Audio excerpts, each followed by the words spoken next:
introducción o nos va a hacer una apertura, una invitación a lo que será nuestro próximo foro internacional de empresas de familia, en el cual tendremos invitados internacionales desde diferentes lugares del mundo, y nos complace en esta oportunidad tenerlo con nosotros para este webinar que lo hemos denominado la importancia de la gestión patrimonial de la empresa iberoamericana. Entonces nos acompañará aquí en el set el profesor Jorge Castro, quien ha sido nuestro gran impulsor de estas actividades. Él estará atento también para ayudarnos con el debate, para contarnos al final cómo está la agenda de nuestro foro internacional. Pablo, muchas gracias, bienvenido aquí nosotros desde Medellín, el profesor Jorge desde La Ceja, y seguramente que vamos a tener otras personas aquí que luego conectaremos nuestra sala alterna con las preguntas e inquietudes que se vayan generando. Entonces, bienvenido y buenas tardes. Y buena medianoche allá en Sevilla. Bueno, pues muchísimas gracias por la presentación. Como ya me han dicho, bueno, pues soy Pablo Nogales. Y bueno, esta tarde-noche vamos a hablar sobre la importancia de la gestión patrimonial en la familia empresaria iberoamericana. Vamos a hacer un pequeño... O sea, la presentación va a tener la siguiente estructura. En primer lugar, vamos a hacer una pequeña introducción. Después vamos a pasar ya a hablar de la coyuntura económica de Colombia. Y haremos un pequeño hincapié de por qué es muy importante entender el ciclo económico. Después ya entraremos en materia hablando de los pilares de la empresa familiar. Nos centraremos en mayor medida en todo lo relacionado con la gestión patrimonial y ya mencionaremos los otros pilares que también son esenciales en toda la familia empresaria, para finalizar ya con un turno de preguntas.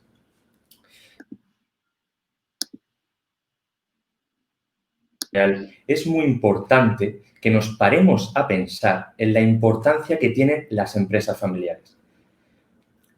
La sociedad no es consciente del elevado peso económico que tienen en el mundo estas empresas. Empresas como Walmart, Volkswagen, Nike, Berkshire Hathaway, aunque nos pueda parecer imposible porque las usamos a diario o porque las conocemos y las vemos en los medios de comunicación, estas empresas son empresas familiares. Y es que, bueno, pues aunque no lo creamos, la mayor parte de estas empresas, bueno, ya hemos dicho, son empresas familiares y generan una gran cantidad de empleo. Y esto significa un elevado peso en el PIB, ¿de acuerdo? Y bueno, si nos centramos ahora en Colombia, no sé si lo sabíais, pero hay 2 empresas familiares dentro del top de las 500 mayores empresas familiares a nivel de ventas. No sé si, bueno, hay un chat o algo, pero me gustaría saber si alguno de lo que estáis allí o alguna persona, un visualizador en directo, se puede hacer una idea de qué empresa familiar colombiana está dentro de este top 500 a nivel de facturación, a nivel de ventas. Bueno, voy a dejar 5 segunditos por si a alguien se le ocurre o quiere pensar. Pero bueno, la primera es Arcos Dorados Holdings. Esto, con este nombre, ya si veis la foto os podéis hacer una pequeña idea de qué trata la empresa. Es el mayor franquiciado independiente de McDonald's a nivel de venta y de número de locales. Es la cadena de restaurantes de servicio rápido más grande de toda Latinoamérica, ya que está presente en 20 países, incluyendo parte del Caribe. En su conjunto, pues tiene más de 2.200 restaurantes, genera 90.000 puestos de trabajo y un 77% pertenece a la familia Staton. En segundo lugar, tenemos Grupo Aval, Acciones y Valores. Este grupo es el grupo financiero más grande de Colombia y uno de los líderes de Centroamérica. Genera la friolera de 80.500 puestos de trabajo y genera unas ventas de 5 billones. Fue fundado en el 71 y pertenece casi un 97,3% a la familia Luis Carlos Sarmiento. A la derecha, bueno, pues vemos el logo y también podemos ver cómo el Grupo Aval, a lo largo de los años, ha ido haciendo adquisiciones y ampliando sus modelos de negocio tanto a nivel vertical como de manera horizontal. Bueno, muchas veces cuando hablamos de empresas familiares tan grandes solemos visualizarlas como que juegan en otra liga, como que están en un mundo totalmente diferente a la realidad de la pequeña y mediana empresa familiar. Y realmente esto es un error que tenemos que intentar corregir cuanto antes y quitárnoslos totalmente de la cabeza, porque tenemos que recordar que todo imperio ha sido construido con unos primeros cimientos, ¿de acuerdo? Y todo lo que a día de hoy es una gran empresa, un gran grupo holding, en un primer lugar fue una pequeña y mediana empresa. Por ejemplo, tenemos que meter en todo el mismo grupo a las pymes familiares junto con Mercadona, que es uno de los mayores retail, bueno, el mayor retail de España a nivel de supermercados y de bienes de consumo. Después tenemos que meter las pymes familiares también dentro del grupo de Nike, el grupo de Volkswagen, incluso Berkshire Hathaway. Si pretendemos tratar totalmente de manera muy distinta a las empresas familiares de lo que a día de hoy son las grandes corporaciones a nivel mundial, estamos teniendo ya errores de origen. Y esto no se puede permitir cuando estamos pensando en una empresa familiar intergeneracional. Es decir, nosotros somos a día de hoy una pyme familiar y conforme va pasando el tiempo y van pasando las generaciones, tenemos que aspirar a ser un verdadero holding familiar. Ese es el objetivo de cualquier empresa familiar con meta de alcance, o sea, de perdurar en el largo plazo. Es muy importante que en el tenemos que entender, que si en el transcurso de la primera generación a la segunda generación no le damos importancia a la profesionalización de la familia empresaria, muy probablemente lo que en un principio fue una idea de una persona, ¿de acuerdo? Que en este caso pues sería el fundador, y que gracias a él se fue materializando en una realidad. Si no le damos importancia a esto, es muy probable que tras el proceso de sucesión de la primera a la segunda, poco a poco lo que fue materializándose durante la primera generación en una realidad se acabe destruyendo. Y esto es por un claro motivo, y es que la empresa familiar no estaba profesionalizada. Tenemos que priorizar esta profesionalización cuanto antes. No hay que esperar a que sea el momento de sucesión, ¿de acuerdo? Que no nos tiene que dar miedo a meter a nuestros hijos cuando tienen 12, 14, 15, 20, 25 años en la empresa. Obviamente hay diferentes maneras de introducirlo, ¿de acuerdo? Pero tenemos que pensar que cuanto antes nuestros hijos, las siguientes generaciones, comprendan la verdadera importancia y las dinámicas de una empresa familiar, antes se podrán hacer una idea de realmente lo que genera riqueza y lo que no. Porque si no, en el momento de la sucesión podemos intentar meter demasiada información y adelantar y intentar acelerar el proceso, y lo que va a generar es una destrucción de valor y de todo el tiempo que se le ha dedicado anteriormente. Tenemos que pensar que una empresa familiar es algo parecido a un nogal, ya que el fundador plantó una semilla y con su esfuerzo y tiempo esta semilla fue echando raíces y creando un tallo. Y son las siguientes generaciones las que van marcando el rumbo de ese tallo y obviamente el crecimiento de las raíces, que tienen que hacer más sólidos los valores de la empresa. Y además estas siguientes generaciones, al igual que tuvo que hacer la primera, también va a tener que sobrevivir en el entorno en el que está. Va a tener que buscar los sitios por donde están los verdaderos recursos. En el caso de los árboles, pues sería el sol. Bueno, pues en el caso de la economía sería buscar que toda empresa familiar busque esas demandas que tiene la sociedad, adaptarse al medio. Bueno, vamos a pasar ahora a ver un pequeño repaso sobre la coyuntura económica de Colombia. En primer lugar, vamos a empezar con la tasa de cambio representativa del mercado, que esto, aunque tenga un nombre muy largo, no es más que el cambio de la divisa entre el peso colombiano y el dólar estadounidense. Aquí lo que podemos ver es que, bueno, desde que empezó esta década se alcanzó los 3.000 pesos colombianos por un dólar, y durante la primera década hasta 2014 el peso colombiano se comportó relativamente bien. Pero algo bastante importante pasó a partir del año 2014, sobre todo 2015. Y bueno, el problema de todo esto que estáis viendo, voy a terminar. Desde el año 2015 hasta el año 2020, el peso colombiano ha pasado de 2.000 a 4.000. Por suerte ahora ha disminuido en torno a 3.600. Pero esto quiere decir que las personas que usan esta divisa en menos de 6 años han sufrido una pérdida de poder adquisitivo del 50% en el comercio exterior. Esto es realmente preocupante. El origen de toda esta volatilidad de la divisa e inseguridad de la misma es porque, por desgracia, lo que le da sobre todo valor al peso colombiano es el petróleo. Y bueno, ya sabemos todo lo que ha pasado con el petróleo estos últimos 6 años y sobre todo lo que ha pasado con el petróleo estos últimos meses. En segundo lugar, vamos a ver el empleo y el desempleo. Empezando por el gráfico de abajo, de acuerdo, el del desempleo, lo que vemos es que, bueno, pues siempre a principio de cada año, por la época de diciembre, enero, suele haber un incremento del desempleo, debido un poco a que la economía se ha parado, ¿de acuerdo? ¿El problema cuál ha sido? Pues que este año ha ocurrido que, aparte de esa paralización de primeros meses del año, se le ha sumado pues toda una parálisis económica a nivel mundial. Y esto ha hecho que Colombia llegue a niveles de desempleo no visto en todo este siglo, superando el 20%. Y obviamente, pues con la tasa de empleo ha ocurrido lo mismo, pero al revés, ¿de acuerdo? El empleo se ha reducido a valores cercanos al 40%. Cifras realmente preocupantes y que esperemos que ojalá que de esta situación podamos salir lo antes posible, no solo Colombia, sino todos los países, porque, bueno, a ver, esperemos que salgamos. Seguimos, vamos a seguir ahora con el saldo de la deuda externa. La verdad es que a mí esta gráfica me sorprende muchísimo porque en Europa no se ve bueno, sí se ve que estamos extremadamente endeudados. Ojalá los países europeos llegásemos a esos porcentajes del PIB de endeudamiento. Pero lo que me llama la atención de esta gráfica es que el endeudamiento público apenas ha variado en porcentaje del PIB en los últimos 5 años. Y lo que sí ha crecido bastante más ha sido el endeudamiento privado.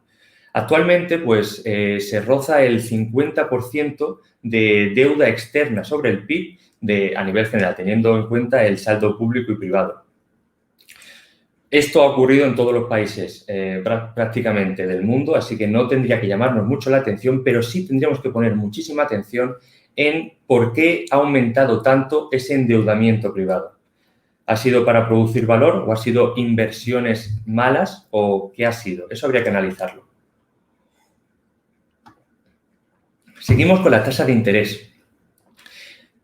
Esto tiene relación, nuevamente, casi un comportamiento muy generalizado, al igual que con el tema de la deuda externa, con los tipos de interés. Los bancos centrales, en general, de todo el mundo, la Reserva Federal, el Banco Central Europeo, el Banco de Inglaterra, todos, absolutamente todos, están bajando los tipos de interés. Esto no sería preocupante si la economía no se hubiese paralizado. El problema es que están intentando dinamizar la economía bajando los tipos de interés y esto lo que va a producir básicamente es zombificar la economía, ya que muchas empresas que necesitan, por desgracia, liquidez debido a unos malos balances, una mala preparación financiera, van a recibir financiación muy barata y probablemente lo que hay que asumir es que quizá esa empresa debería dejar de existir. En esta situación actual en la que nos encontramos, aunque la tasa de interés sea muy baja y estemos predispuestos a querer pedir deuda para hacer frente a nuestros pagos, lo que tenemos que priorizar es disminuir los gastos y, fundamentalmente, aumentar el ahorro. Eso es lo realmente interesante y sensato en el largo plazo que toda empresa debería de hacer. Y bueno, si nos fijamos ya en las exportaciones de los principales productos y sectores, están en cifras de millones de dólares, bueno, pues lo que vemos es que en el periodo de enero a abril, si comparamos 2019 y 2020, lo que vemos es que las principales exportaciones, café, carbón, ferroníquel, petróleo y derivados, han disminuido un 30%. Bastante, obviamente. Ya si nos fijamos un poco más en ferroníquel y en petróleo, pues lo que vemos es que el petróleo ha llegado a una bajada hasta del 40%. Y esto es solamente a fecha de abril. tenemos que tener en cuenta que mayo y junio la economía aún ha seguido bastante parada. Es decir, estas cifras pueden ser bastante peores cuando se presenten los resultados de los siguientes meses. Y lo que vemos es que las exportaciones en general han disminuido un 20%. Si pasamos a ver un poco los pronósticos que había a fecha de abril de 2020, bueno, pues esperaba que el PIB colombiano tuviese una recesión del 1,85%, que la inflación fuese un 3,3% y la tasa de cambio se quedase en torno a 3.860. Esto para 2020. Y para 2021, pues ya se esperaba un mayor crecimiento y una mejora de la tasa de cambio. Pero vemos que estas cifras son para abril, vemos que en junio de 2020 el Banco Mundial ya rebajó del 2% esperado de bajada del PIB a casi el 5%. Esto en junio. Esperemos que no vaya más, pero está claro que la economía ha sido muy tocada. ¿Qué debería hacer Colombia en este punto? Bueno, pues en primer lugar, el gobierno debe de dar facilidades fiscales a las empresas. Uno de los problemas que tienen los gobiernos a nivel mundial es que la mayor parte de ellos no comprende cuáles son los generadores de riqueza en la sociedad. Y obviamente son las empresas, no hay que decir nada más, porque el gobierno lo único que hace es coger financiación, básicamente financiarse a nivel de impuestos o a nivel de deuda. Y estos impuestos, la mayor parte de ellos los recauda vía empresas. Bueno, por otro lado, también tiene que disminuir el gasto público de partidas innecesarias. Cualquier gobierno siempre tiene partidas innecesarias. Y sobre todo, esto es para no poner en riesgo el grado de inversión. Actualmente, Colombia está estable, pero está estable tirando por abajo. Así que mucho cuidado a aumentar el gasto público, a seguir disminuyendo las tasas de interés, porque esto lo que puede producir en un futuro, como se sigan tomando malas decisiones tanto a nivel público como a nivel privado, es que aumente el costo de financiación.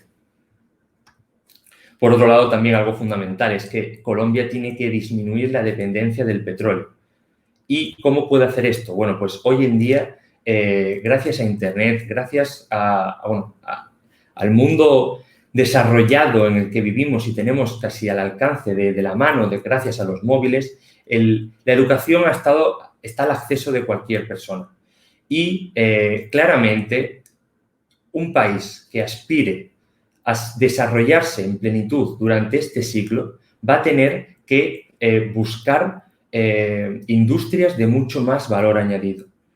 Obviamente, si tienes recursos, materias primas, explótalas. Pero no de que tu economía no dependa, ni tu economía ni tu divisa dependa de esto, porque entonces estás poniendo en riesgo básicamente la economía de toda la sociedad de un país. Un tema fundamental es la Alianza del Pacífico. Por suerte, Colombia obviamente está dentro de esta Alianza del Pacífico, pero se tiene que potenciar muchísimo más. Tenemos que tener en cuenta que tenemos a Estados Unidos por un lado, que tenemos a China, que tenemos Europa. Latinoamérica, debido a todas esas discrepancias internas que está teniendo y va a seguir teniendo debido a los gobiernos, debe de unificarse de algún tipo de manera. Esta alianza ha sido la única alianza que realmente en estos últimos 20, 25 años ha funcionado y parece que va a funcionar. Así que hay que potenciarla al máximo posible y, sobre todo, fortalecerla. ¿Y cómo se puede fortalecer la Alianza del Pacífico? Obviamente, teniendo diferentes divisas no es una manera de fortalecerla. El dólar estadounidense sí es verdad que tiene bastantes problemas y esto da para otro webinario, otra conferencia o como se les quiera llamar. Pero, obviamente, es mucho mejor el dólar que muchas de las divisas que hay en los países de Latinoamérica. Yo considero que la dolarización es fundamental para aumentar la competencia, para eliminar las distorsiones y además facilitar todo el tema de las transacciones internacionales, ya que se va a aumentar la eficiencia y la competitividad. Por otro lado, vamos a hablar ahora de la importancia de comprender el ciclo económico. Todo ciclo económico, como ya sabremos, bueno, pues tiene diferentes fases. En primer lugar, tenemos ciclos de expansión, después llegamos a la cima, la recesión, el fondo. Esto, más que llamarlo con esta nomenclatura, a mí me gusta más utilizar las palabras de que crisis realmente son momentos de lucha por la liquidez. Esa es la situación realmente en la que nos encontramos ahora mismo. Después vamos a pasar a una fase de depresión. Y esto es una depresión que lo prefiero llamar como fase de liquidación de activos. Después pasaremos a una recuperación, es una fase de recapitalización. Y por último llegaremos a un auge donde pues, la liquidez se degrada poco a poco. Es fundamental que todo empresario, y concretamente el empresario familiar, que es de lo que estamos hablando, tenga unas mínimas bases para poder analizar una serie de variables que básicamente pues, estos ciclos económicos van moviendo. En primer lugar, tenemos las variables financieras, como son la oferta y la demanda de crédito, junto con los tipos de interés. También tenemos las variables reales, como es el PIB, las expectativas de las empresas, la capacidad ociosa, el empleo. Tenemos también tenemos que ser capaces de analizar las variables nominales, como son los precios y los tipos de cambio. Y, por último, tenemos que saber interpretar las finanzas públicas, ya que el gobierno, pues ya sabemos un poco la mala gestión que últimamente está demostrando que hace de manera general. Otro tema fundamental es entender qué tipo de políticas económicas utiliza el país en el que estamos o en el país en el cual nosotros queremos internacionalizar nuestro negocio, que esto también es fundamental. Y es que la mayor parte de países tiende a hacer una medida procíclica, es decir, en épocas de abundancia económica, pues por desgracia se gasta más de lo que entra en impuestos. ¿Y esto qué significa? Si se gasta más de lo que entra en impuestos, pues que se endeuda. Y, además, incluso algunos países disminuyen los impuestos y las tasas de interés para intentar seguir dinamizando la economía. Básicamente, esto lo que consigue es que se está creciendo a costa del mañana. Y cuando llegan las crisis, pues se reduce de golpe el gasto público. Está bien reducir el gasto público, pero no lo puedes hacer cuando además viene una fuerte recesión. Y para fastidiar más a la sociedad y a los generadores de riqueza, como son las empresas, se aumentan los impuestos. Yo soy más partidario de preferir los países que tienen medidas económicas contracíclicas. Es decir, en épocas de abundancia económica, pues aprovechan y reducen el gasto y ahorran. Y además, son en esos momentos donde se pueden subir los impuestos porque hay mayor dinamismo. Tampoco nos volvamos locos, se puede subir un poco. ¿Y esto qué consiste? ¿Qué consigue? Bueno, pues consigue que el crecimiento sea sostenible. Y cuando viene una recesión es cuando realmente se usa ese dinero que se ha ido acumulando en los momentos de bonanza. Y además se puede dar facilidades a los generadores de riqueza y a la sociedad para dinamizar mucho más estos procesos de creación. ¿Cómo? Pues bajando los impuestos y las tasas de interés. De tal manera que la recesión, pues, no es que se vaya a evitar, pero sí se puede amortiguar bastante más. Entonces, los ciclos económicos tenemos que tener muy en cuenta que siempre van a existir y debemos de comprenderlos y aplicar en nuestras empresas medidas contracíclicas. De tal manera que nos podamos enfrentar en los momentos malos con fuertes reservas e incluso aprovechar para poder invertir, que eso es realmente lo que tenemos que hacer. En bolsa se compra cuando las buenas empresas caen, no se compra cuando todo está subiendo. Y además, en los momentos de bonanza, no nos podemos volver demasiado optimistas. No podemos pensar, como muchas veces, sobre todo en el ciclo de la década pasada, año 2005, había muchísimos titulares que decían que ya habíamos dado con la panacea del crecimiento económico. Nunca os creáis nada de esto. Bueno, para todo el tema de ciclos económicos, os recomiendo mucho la ponencia que hubo la semana pasada de Miguel Ángel Alonso. La podéis encontrar en el canal de YouTube de Cencal Educación y es precisamente esta. Así que nada, que para todo tema de ciclos económicos lo vais a encontrar mucho mejor explicado allí. Ahora ya pasamos a los pilares de la empresa familiar.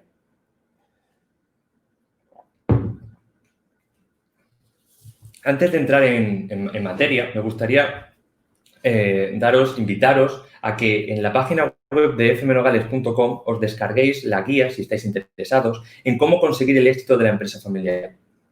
En él hablamos el peso que tienen las empresas familiares en España y en Latinoamérica y además vamos a ver qué características comunes tienen las empresas familiares exitosas a nivel relacional, en materia de gobierno, de carácter sucesorio y en la elección de acompañamiento externo. En la página web de FM Nogales os lo podéis descargar. Ya entrando en materia, ahora vamos a ver los pilares de la empresa familiar. En primer lugar, veremos la gestión patrimonial en épocas de crisis, después veremos la importancia que tiene la gestión patrimonial y ya al final veremos los otros pilares que son esenciales en toda familia empresarial.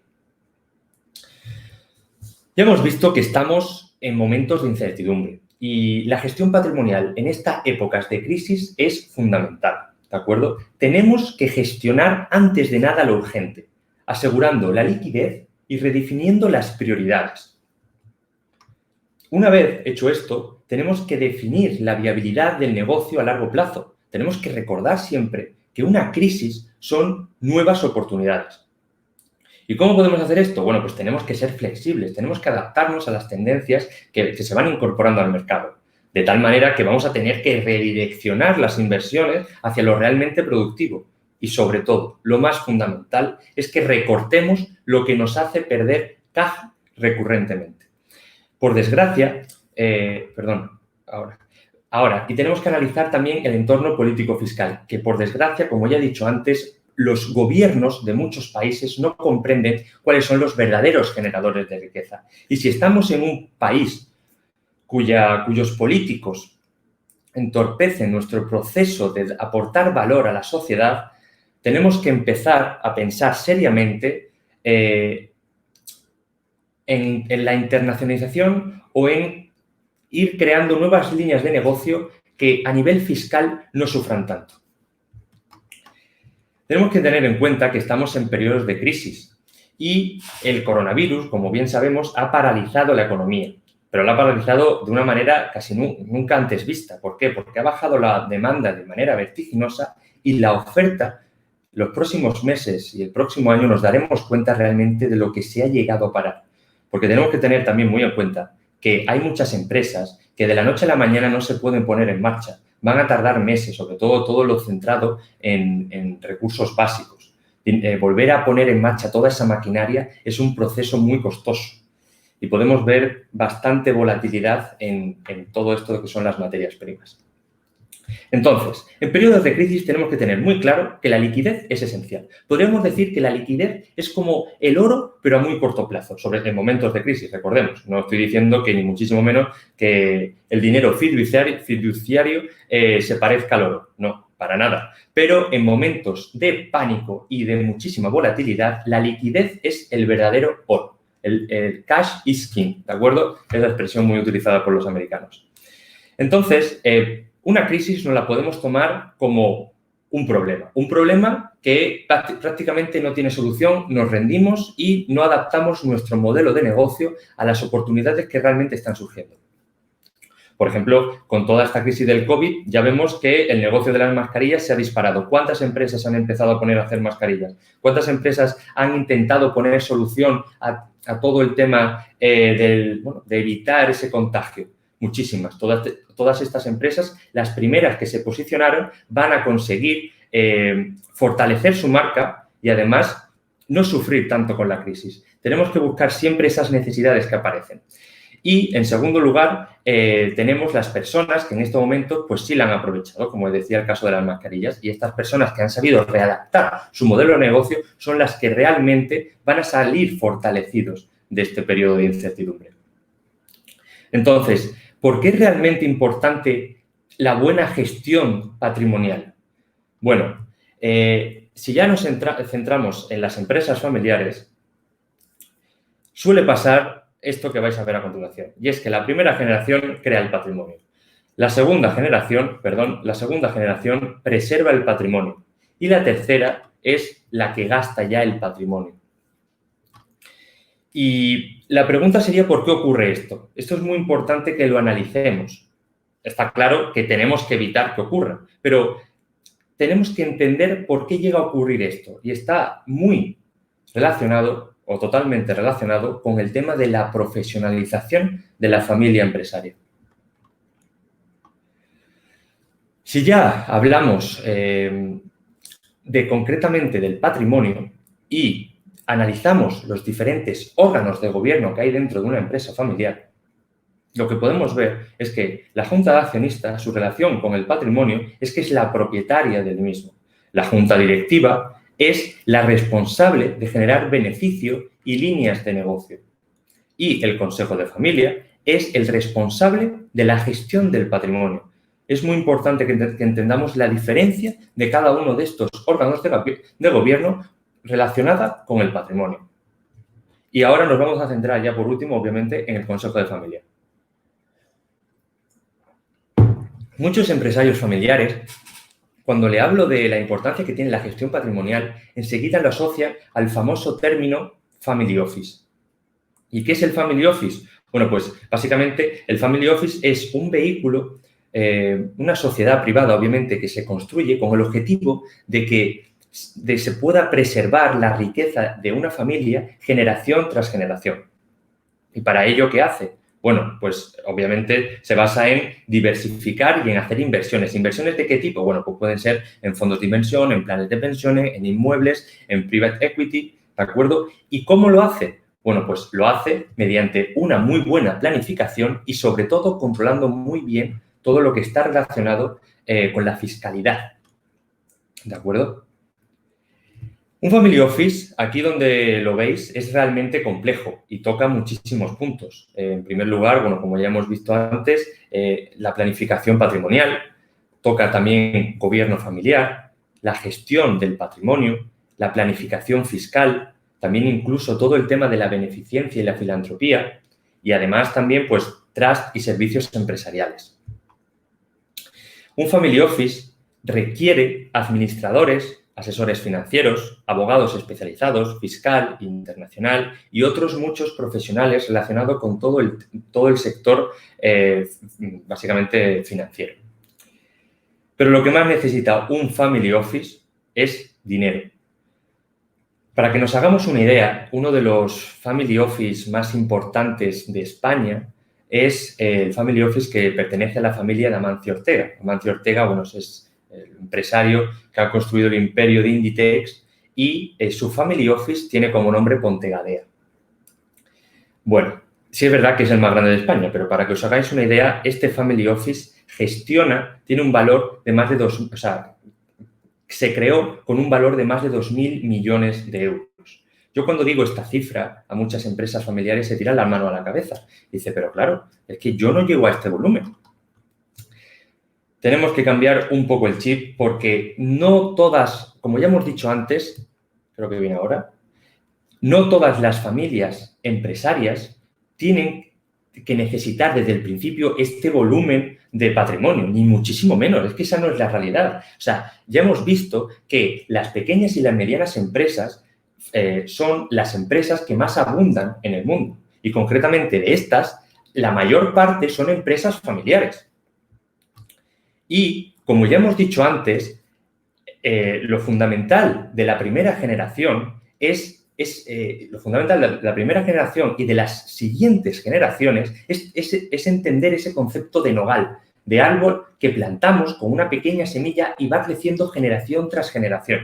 Eso es lo primordial que tenemos que entender. Entonces, no podemos pretender pasar de la noche a la mañana de no tener nada a poder crear un family office de 500 o de 1.000 millones de dólares. ¿De acuerdo? Eso es prácticamente imposible. La construcción de un family office requiere décadas en la mayor parte de casos. En el caso de Amancio Ortega no ha sido falta porque ha creado valor, muchísimo valor, en la primera generación y ahora están pasando a la segunda. Pero, sin lugar a dudas, en la mayor parte de casos va a requerir muchísimo tiempo. ¿Y cómo solucionamos esta necesidad de tiempo para crear ese family office? Bueno, pues dentro del Consejo de Familia tenemos que crear una figura que se va a llamar estratega patrimonial. Es muy importante entender este concepto. El estratega patrimonial, dependiendo del patrimonio que tenga cada una de las familias, pues será una persona o será un conjunto de personas. Pero eso sí, el estratega patrimonial tiene que estar muy relacionado con la empresa, con la familia. con los valores de la familia. Eso es lo realmente importante que tiene que tener el estratega patrimonial. Y aparte, que le guste y que entienda y que quiera aprender todo el tema relacionado con la gestión de los patrimonios. El estratega patrimonial, como ya hemos visto, podríamos decir en la figura del nogal que es la raíz de un árbol que con el paso del tiempo se va a acabar convirtiendo, si todo va bien, en un family office. Y las funciones que tiene este estratega patrimonial es, en primer lugar, pues diversificar el patrimonio. En segundo lugar, generar riqueza mediante inversiones. En tercer lugar, y muy importante, tener una visión multigeneracional. Porque no es lo mismo cuando estamos invirtiendo de aquí a los próximos 5, 10, 15 años a cuando estamos invirtiendo para los nietos o para los bisnietos. Realmente importante tener esta amplitud de horizonte temporal, ¿de acuerdo? Y sobre todo, el estratega patrimonial tiene que cumplir un papel de mentor, de educador financiero. Tiene que saber transmitir a la familia lo que realmente es capaz de generar riqueza en el largo plazo, ¿de acuerdo? Y con esto, con esta visión de estratega patrimonial, es como vamos a ser capaces a lo largo de las generaciones de pasar de pyme familiar a holding familiar. Por otro lado, también tenemos que profesionalizar a los órganos de gobierno. Los órganos de gobierno tendríamos la junta directiva y el consejo de familia.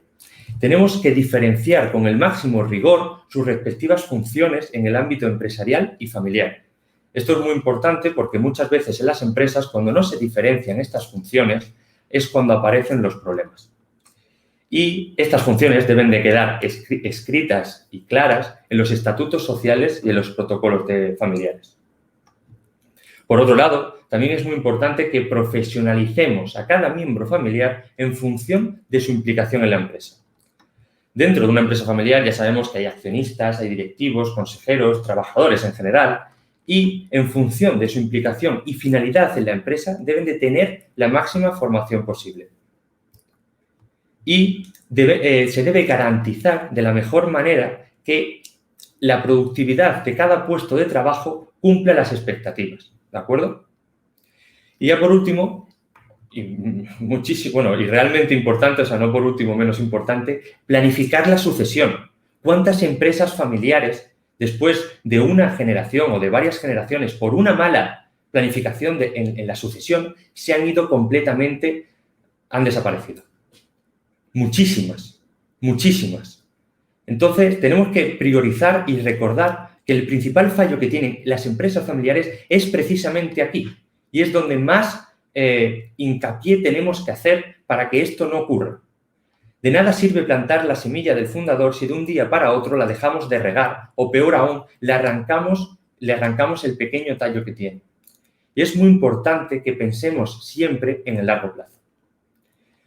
De todo esto, de todo el tema de la profesionalización y también de la internacionalización, hablaremos en el foro que vamos a hacer la semana que viene, el día 30 de julio, con el nombre de Familias Empresarias Solución a la Crisis. Y, bueno, os esperamos a todos los que estéis interesados en todo el tema relacionado con la empresa familiar. Por último, comentaros que, si estáis interesados en la educación financiera, en las inversiones a largo plazo o en la mentalidad empresarial, tengo un canal de YouTube con el nombre de Invirtiendo en Uno Mismo, que podéis echar un ojo. Hace poco subí un vídeo relacionado con el tema de las empresas familiares. Y nada, hasta aquí ha sido todo. Os recuerdo que tenéis a vuestra disposición también en la página web de FM Nogales la guía gratuita de cómo conseguir el éxito de la empresa familiar. Y nada, esperamos las preguntas.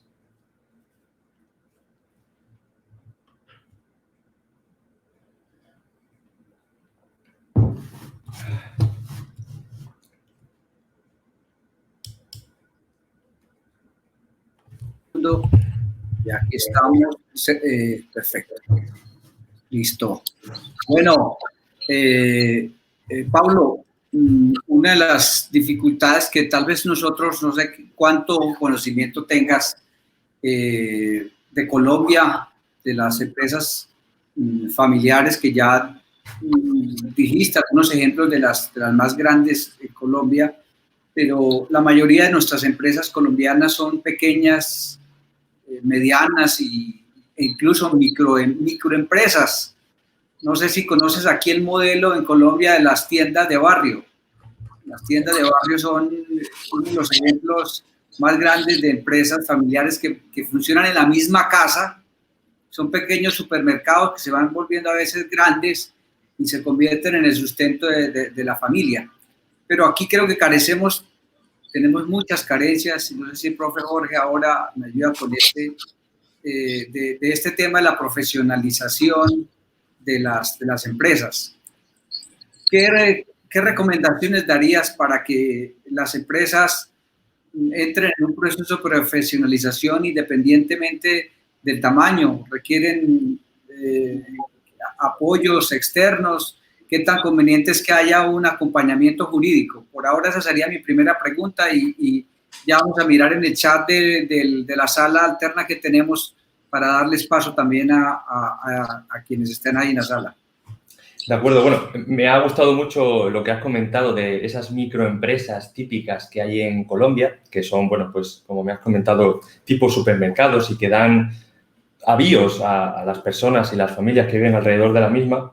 En España, concretamente, eso se podría un poco asimilar a los bares, ya que, bueno, es el país con más bares del mundo por número de habitantes y realmente son también empresas familiares que, bueno, pues que meten a sus hijos y a sus familiares a trabajar en el negocio y a esperar que todo vaya bien. Lo fundamental para poder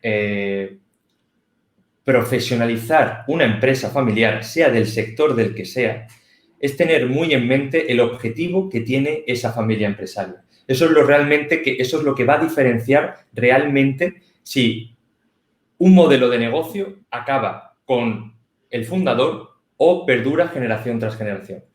Que nos planteemos, que tengamos en mente que este pequeño supermercado que nació en una calle remota de un barrio de Colombia pueda acabar convirtiéndose en un gran holding después de 100 años que abastezca a toda Latinoamérica. Eso es cuestión de objetivos. Eso es cuestión de saber analizar el mercado, buscar deficiencias y aportar ese valor.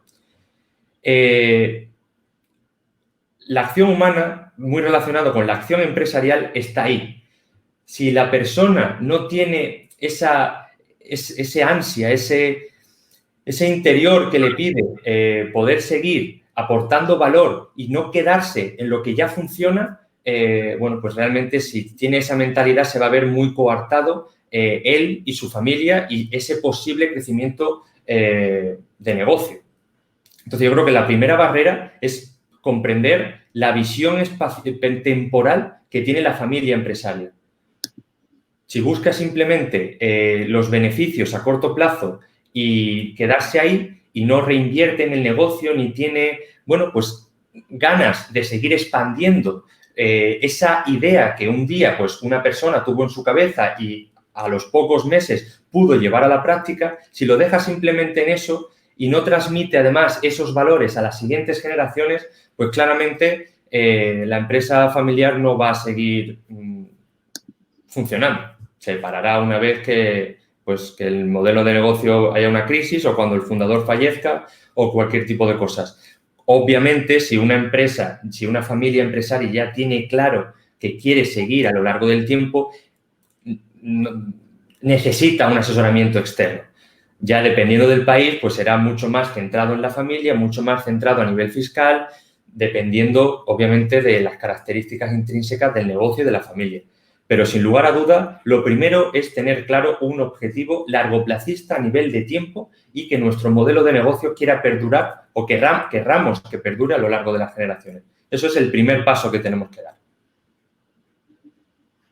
Bueno, quiero saludar a la sala, a ver si Santiago Dueñas quiere hacer una intervención o Marta Lucía, por favor, abre su micrófono.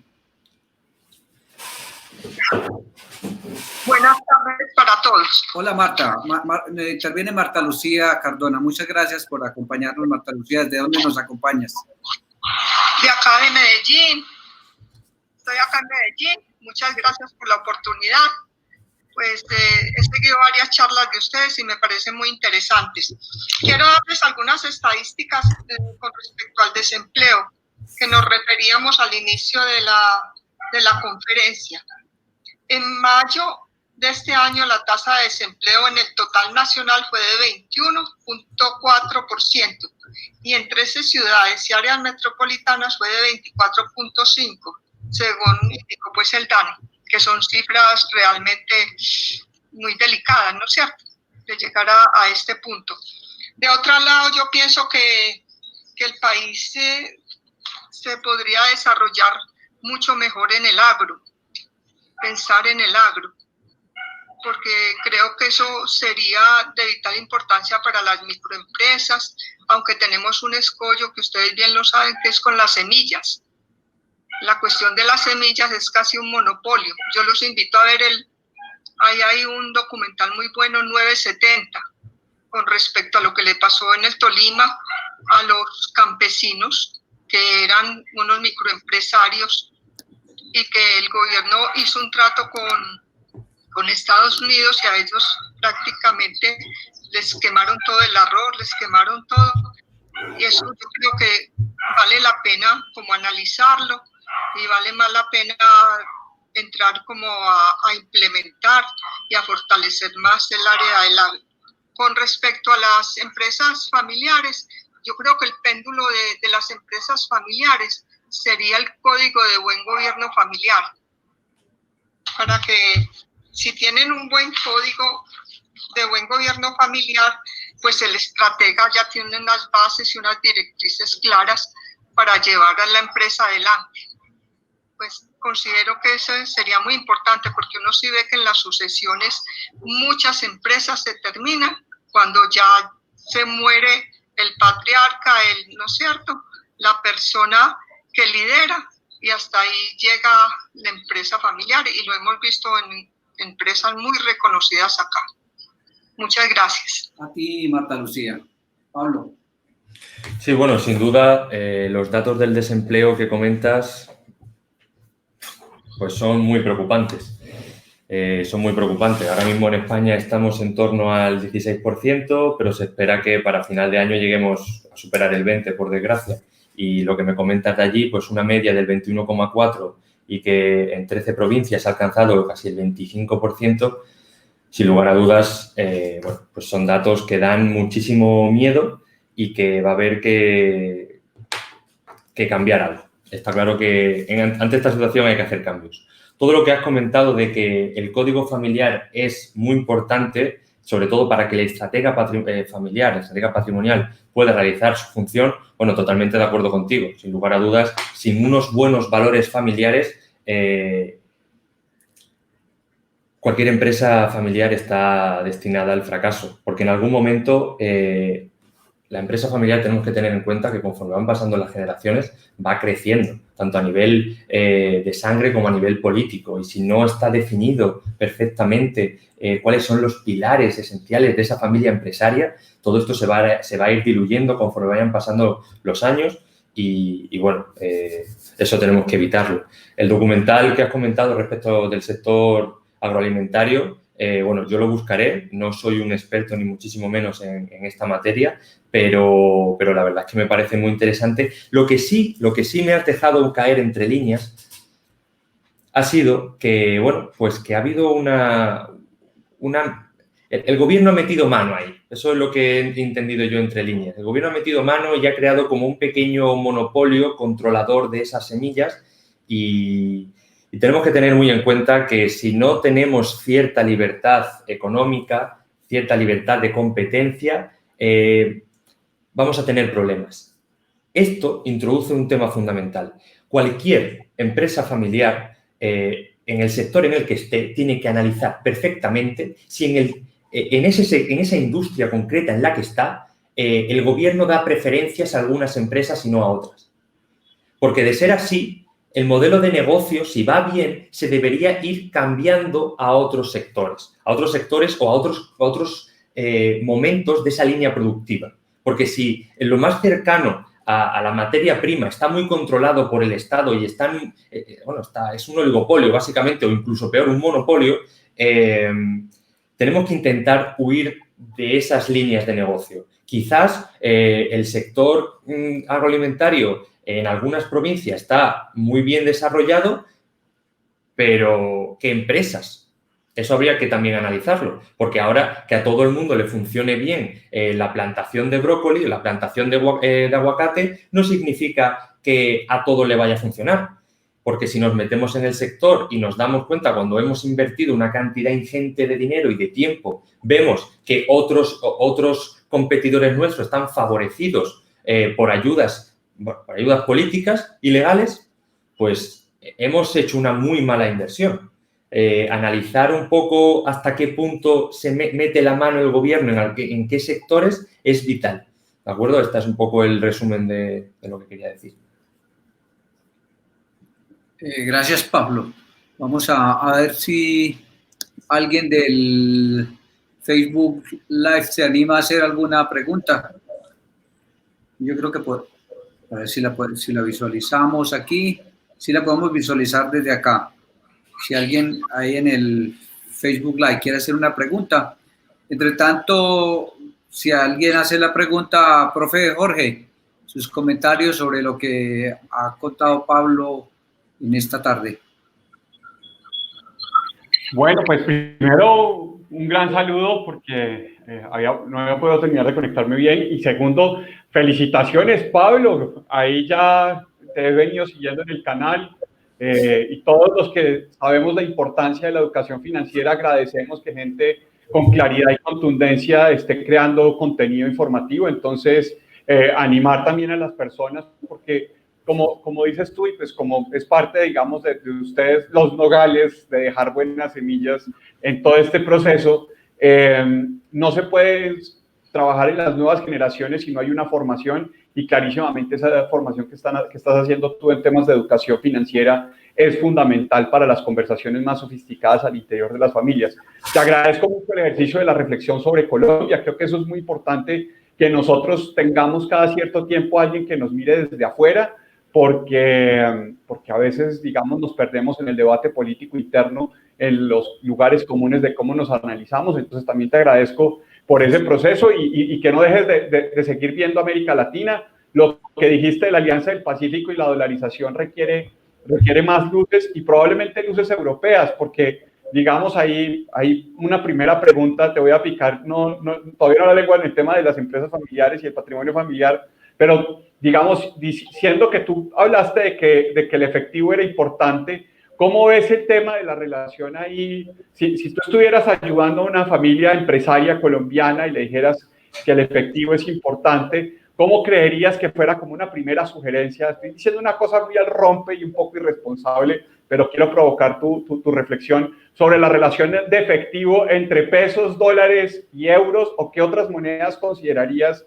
en términos porcentuales. Ya no digamos, pues, si tienes $1.000 millones o para montar una family office, pero digamos una familia empresaria con ciertos recursos, ¿cómo verías tú cuál sería la posición de efectivo? Y en términos de esas posiciones de efectivo, la diferencia entre la moneda local y monedas internacionales, como por hacer una reflexión, como por jalarte un poco más de lengua en esas dos cosas que nos contaste, de que el efectivo es importante en tiempos de crisis, y estamos en crisis.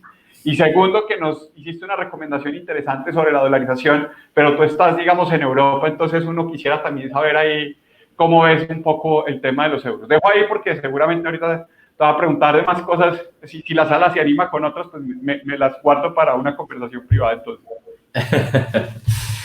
Vale, lo que comentas es muy interesante y no me voy a andar por las ramas.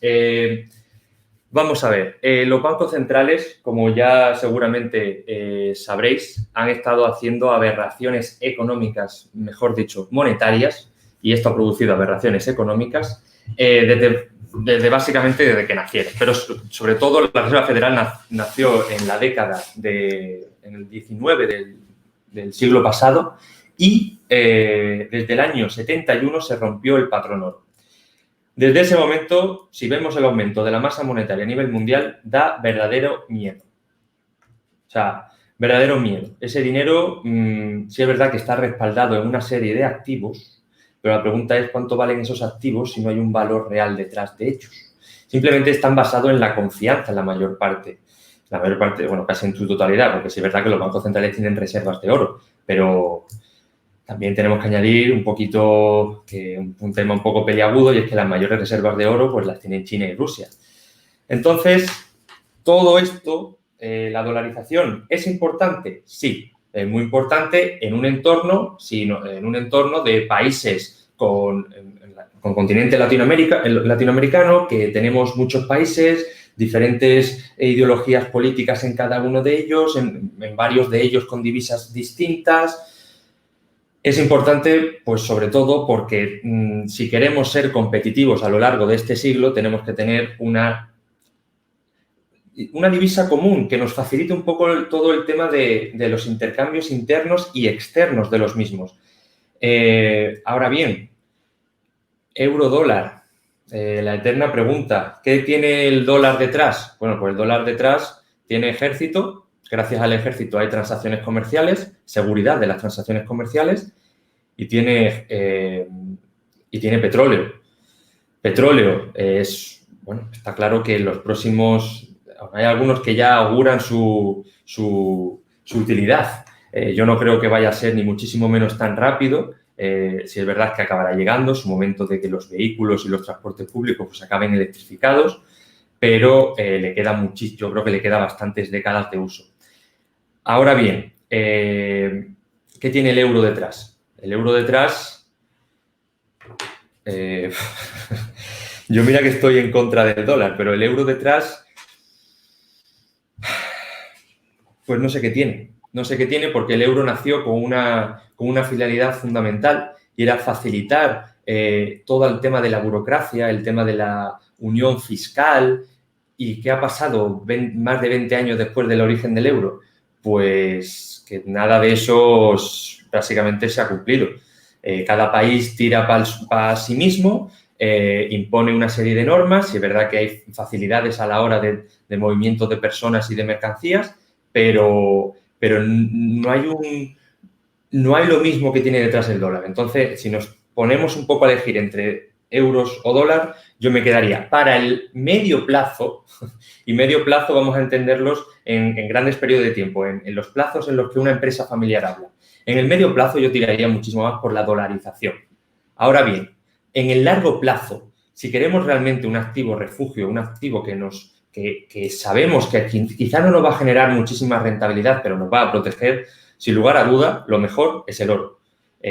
Ahora aquí podríamos entrar ya si es el oro físico, si es utilizar un producto financiero vía un ETF, si ese ETF pues está respaldado en oro físico o no, ¿de acuerdo? Entonces, aquí ya podríamos debatir un poco esto, pero sin lugar a duda, estando en Latinoamérica, teniendo en cuenta los gobiernos que hay y la elevada inflación que tienen o que van a tener algunos de los países, incluso en algunos, pues ya sabemos que hay hiperinflación, realmente para ese capital que va a estar parado más de 10, 15 años, yo no me lo pensaría dos veces. Yo pues invertiría gran parte de ello en oro, pero porque tengo miedo a lo que vayan a hacer los políticos. Entonces, bueno, pues ya he dicho, en el corto plazo, medio plazo, la dolarización favorece muchísimo y en el largo plazo, hablamos en términos de temporalidades de empresas familiares, utilizaría el oro como reserva. Ya si hay alguna familia empresaria que quiera diversificar activos, bueno, pues se puede mirar otros muchos productos financieros que si cumplen y están acordes con los valores de la familia empresaria, sí se podría invertir perfectamente. Pero bueno, eso sería para otra charla. Dame un segundo, a ver si puedo. Un segundo.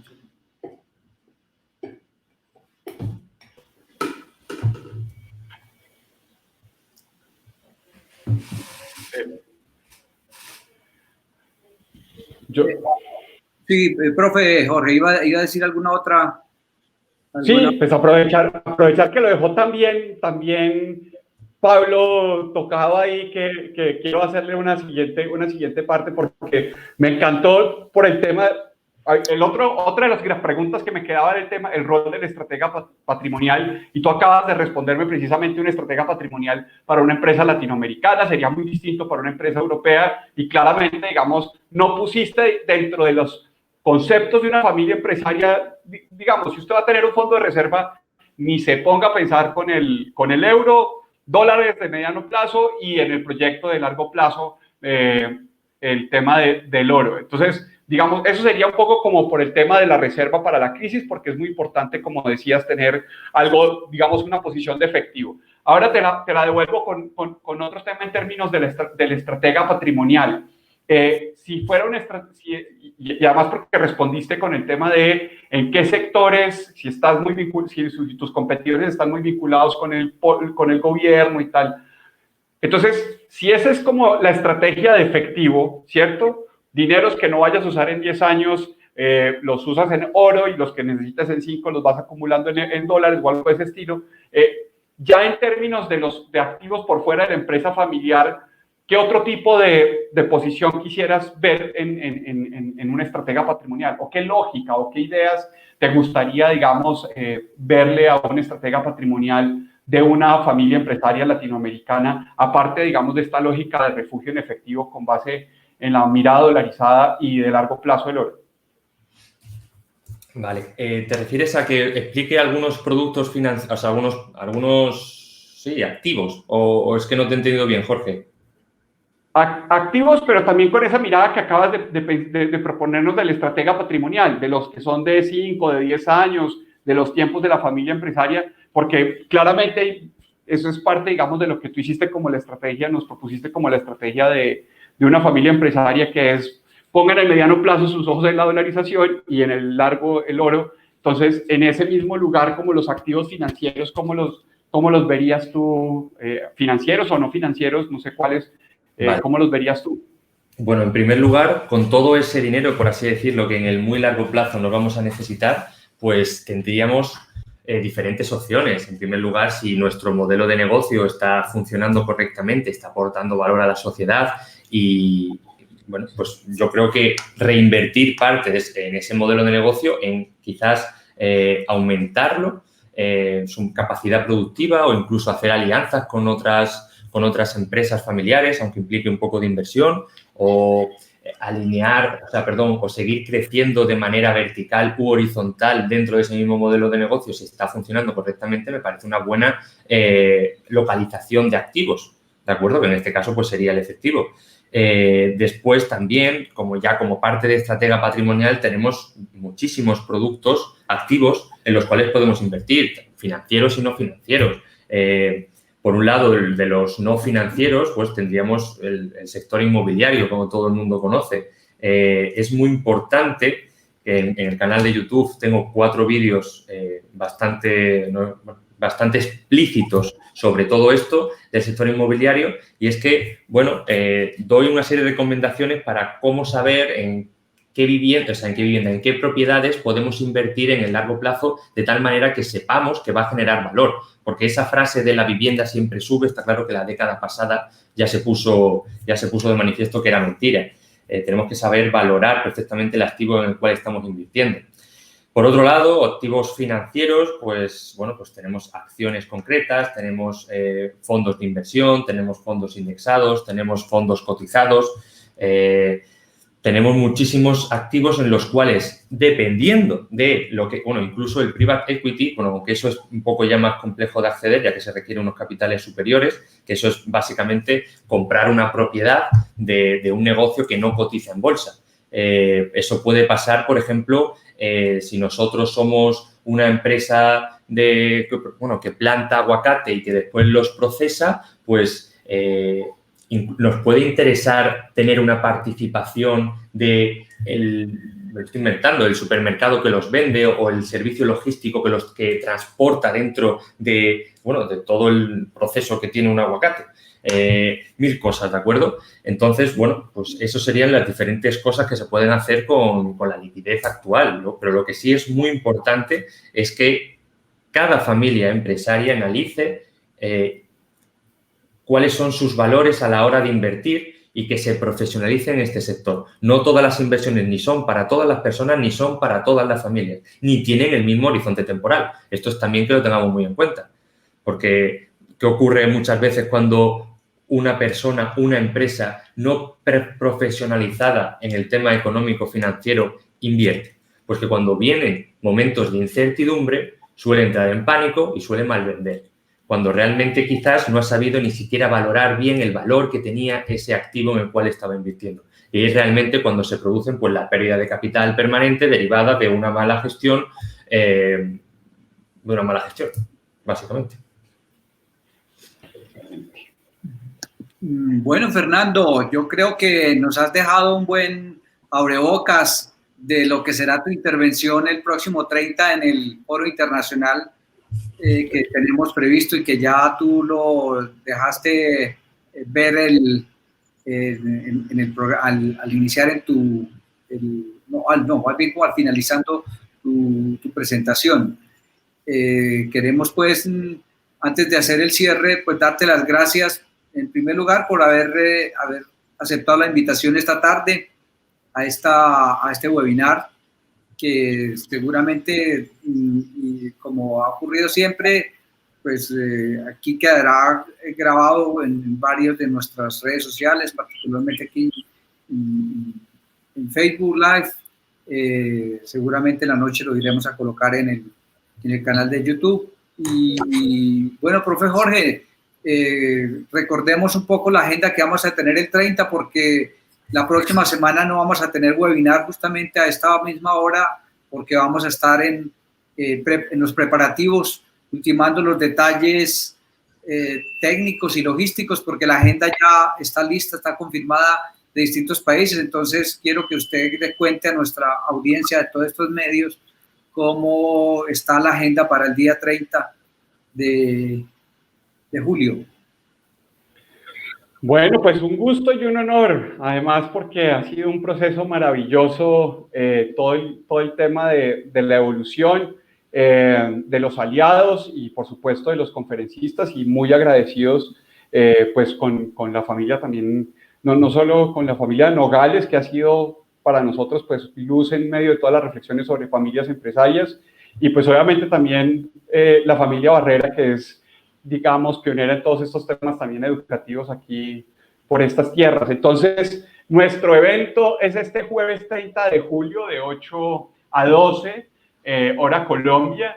Vamos a tener nuestro key speaker, que es Fernando Nogales, asesor internacional, y vamos con él a reflexionar precisamente sobre todo el tema de familias empresarias. Ahí nos ayudará a dar unas ideas gruesas, duras, provocativas sobre elementos de la crisis. Precisamente así es como se llama el foro, Familias Empresarias Soluciona la Crisis, porque una coyuntura tan profunda y tan crítica tiene que verse con perspectiva de largo plazo, y siendo internacional, pues con una amplia mirada. Entonces, Fernando va a ser nuestro key speaker. Continuaremos con el guest speaker, que es el presidente de Familias Empresarias de Chile, Andrés Vial Infante, que nos va también a presentar el rol de las familias empresarias dentro de la economía. Nos va a hablar también del caso de Familias Empresarias de Chile y su rol, digamos, como crear tejido empresarial, especialmente ahora en estos tiempos en que es muy importante saber cómo y con quiénes hacer negocios más allá de nuestros escenarios naturales en los que nos veníamos desenvolviendo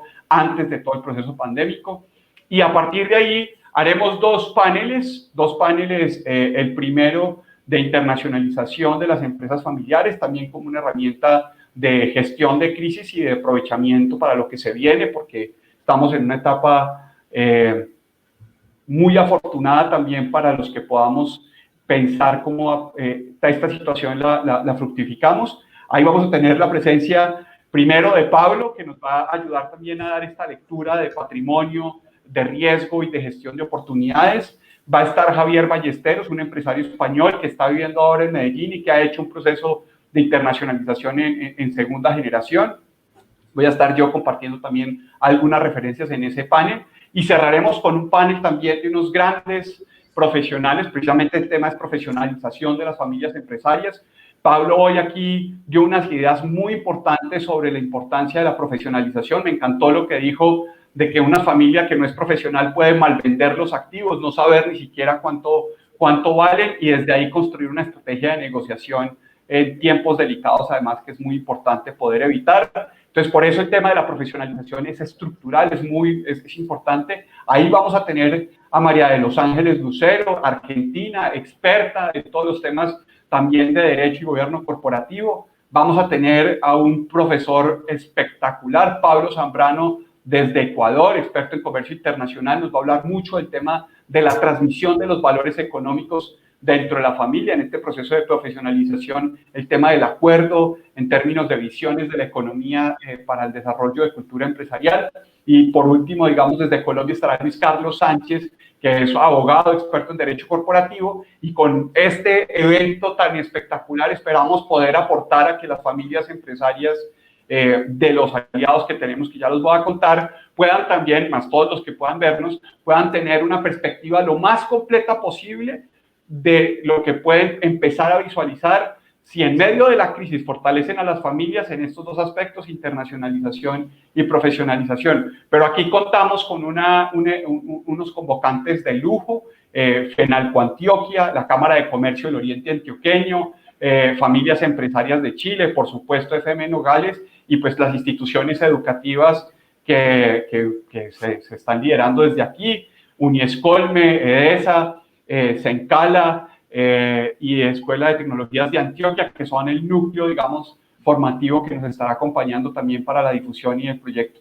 De largo plazo, aquí hay mucho que seguir aprendiendo y seguir compartiendo. Y esa es un poco la invitación. Estemos todos, se inscriben en los espacios donde estamos invitando y pueden escribir a info@sencala.edu.co para mayor seguimiento del evento. Muy bien, profe, muchas gracias. Pablo, un último mensaje de despedida para que te podamos permitir que vayas a descansar, porque ya va siendo la 1 de la madrugada. Sí. Bueno, muchísimas gracias por la invitación y os esperamos a todos la semana que viene, el día 30, para hablar para que podáis disfrutar del foro de la salida de la crisis de las empresas familiares. Y nada, muchísimas gracias y que tengáis una buena tarde. Igualmente, entonces, de esta manera damos un caluroso saludo a quienes nos siguen en nuestras redes sociales y quienes también en posterior espacio, tanto en lo académico como en nuestras redes sociales, estarán visualizando este valiosísimo material académico de estudio y de reflexión que nos deja esta tarde con nuestro invitado internacional, Pablo Nogales, desde Sevilla, España. Muchas gracias y una feliz tarde-noche en Colombia y una feliz amanecer en España. Hasta luego.